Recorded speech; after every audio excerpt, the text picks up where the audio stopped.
Ghost of the U.S.S. Arizona. While I was enlisted in the United States Navy in Pearl Harbor, I visited the Arizona Memorial. During the tragic events of World War II, the U.S.S. Arizona sank to its watery grave. Many sailors never made it out of that vessel, as they were buried along with the ship itself. A platform is positioned above the ship. You can see the vessel below as it looks just like it did the day it was sunk. I felt both uneasy and sad as I looked upon the watery grave.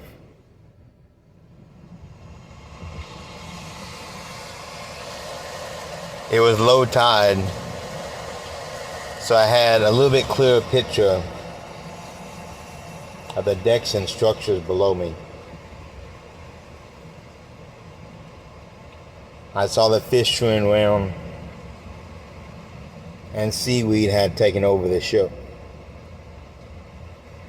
Rust had conquered the metal hull and the superstructure too. I could only imagine the fear as the men finally met old Davy Jones himself.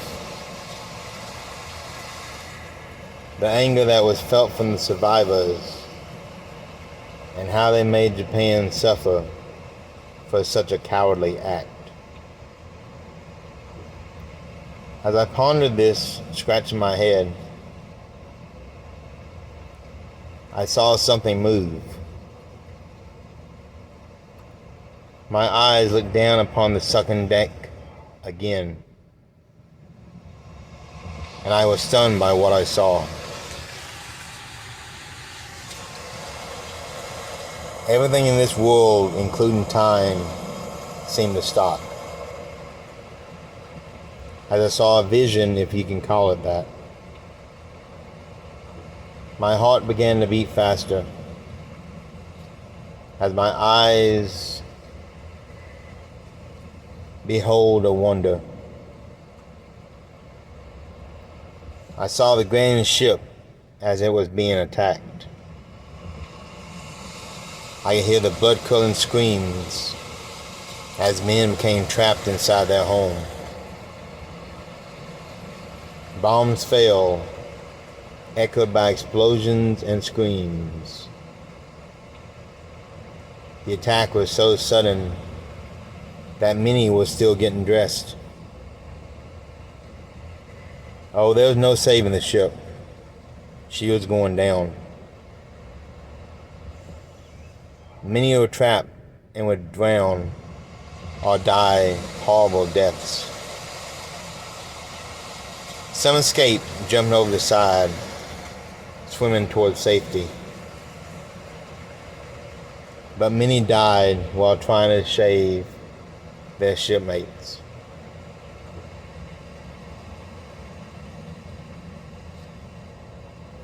Explosions from ammo bags, magazines, fire and smoke, and even the ship's entirety started to collapse.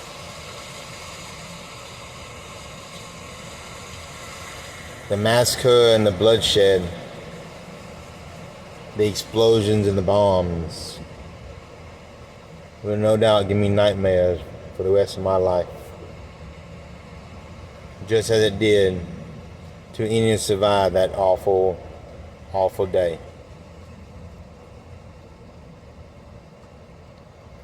My voice became hoarse, and my eyes were wet.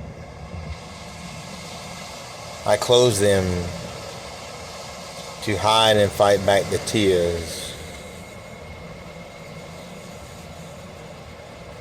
Moments later, my eyes opened and all was back to normal, except for one thing.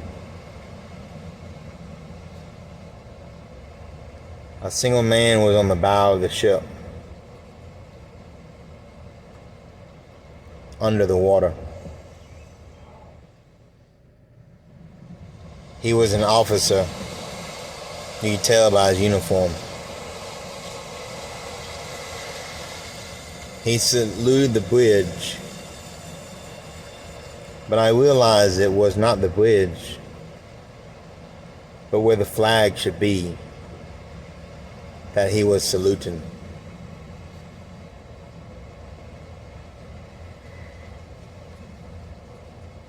I knew his sadness, and I felt his grief. I never told anyone this, and never have I returned. To this day, when I'm on a boat or a ferry, passing the memorial, my heart still feels sadness for those fallen sailors. A lump comes into my throat, and tears wet my eyes. Remember them and all that fell on this Memorial Day.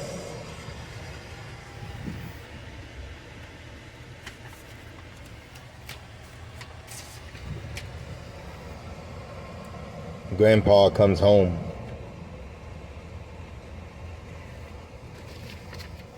My dad had passed away a few years ago, a victim of prostate cancer. I had moved back down here when he was diagnosed with it after my divorce.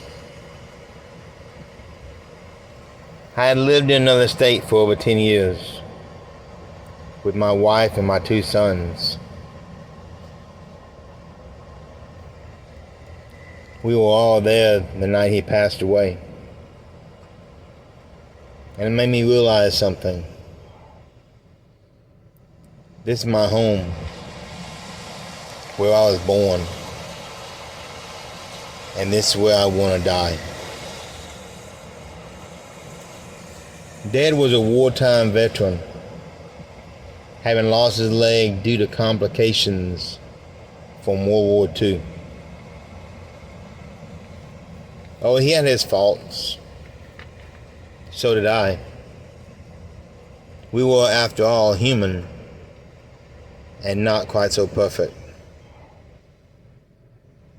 But he loved us, and I loved him. After the funeral, his room remained the same.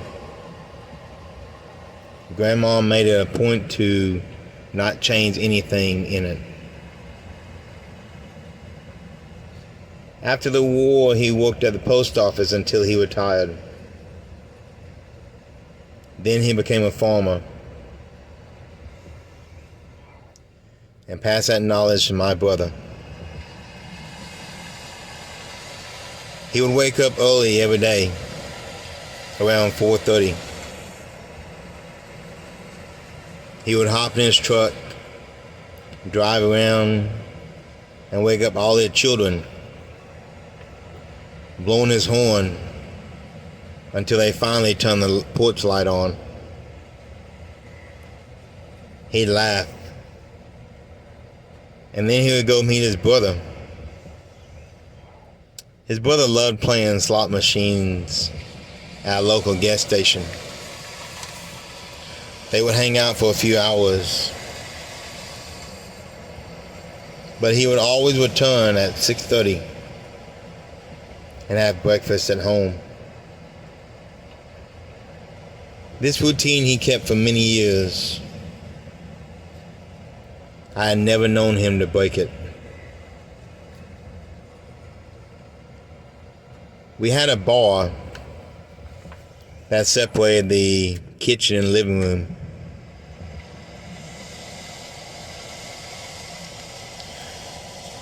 One morning I was at that bar, watching the news with a cup of black coffee. in my hand. It was a beautiful day, and I was wondering if it was going to rain or not. While I drank my coffee, I saw the doorknob leading to the back porch turn. My sister and her children lived up the road, not even a mile. So sometimes her children would come down there in the morning, see Grandma. I was wondering if it was one of those kids. I got up, opened up the door, and looked on the back porch. But there's no one there. It was completely empty. So closing the door, I sat back down and had some more coffee. That's when the doorknob turned again. The door opened up just a little bit. To my surprise, I felt a cool breeze go past me.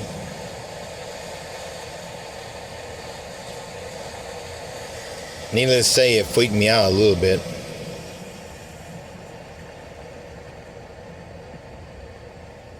That's when I turned to see the clock, and I noticed what time it was.